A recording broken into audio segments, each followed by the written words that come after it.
When we look at Art Deco designs, we can notice there can be a great variety. Eva Weber, in her book Art Deco from 2003, describes an important facet of Art Deco, which is variation.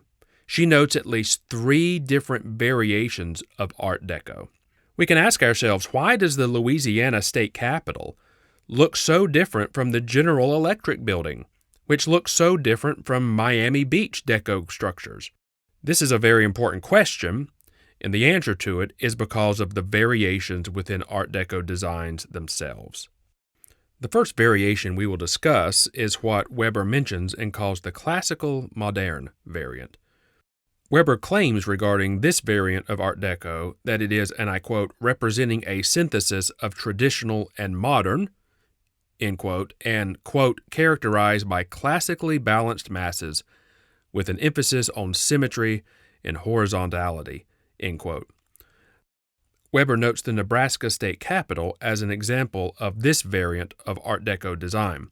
We might also say that another example of this variant is the Los Angeles City Hall, as is the Buffalo City Hall, the Louisiana State Capitol, and also the University of Pittsburgh's Cathedral of Learning, which is actually a Gothic revival and Art Deco combination. The second variant that Weber mentions she calls the Zigzag variant. She writes regarding this variant that it was more flamboyant and short-lived, that many of the New York skyscrapers that we are able to see even today are of this variant. And she claims designs of the Zigzag variant incorporated geometric stylization and tended to be highly ornamented.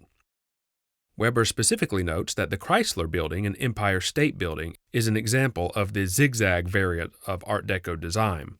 We might also say the American Radiator Building in Manhattan is this, as is the General Electric Building, the Niagara Mohawk Building also in Syracuse.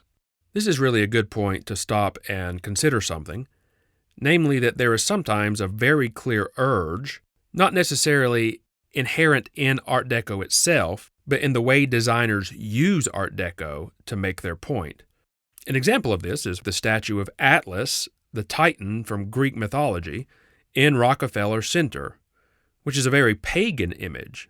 But there is also an Art Deco relief at Rockefeller Center, as one enters the Comcast building, depicting the Lord himself on clouds, and underneath is the wording of Isaiah 33:6, which states, "Wisdom shall be the stability of thy times." This is a very Judeo-Christian image, and was clearly put there to communicate meaning. Likewise, the General Electric building is a kind of octagonal building with 4 sides which are broader and feature 8 faces, a larger face with a crown, and at the top of this building there are lightning bolts that seem to be going upwards, coming out. At the bottom there are fists holding lightning bolts as well.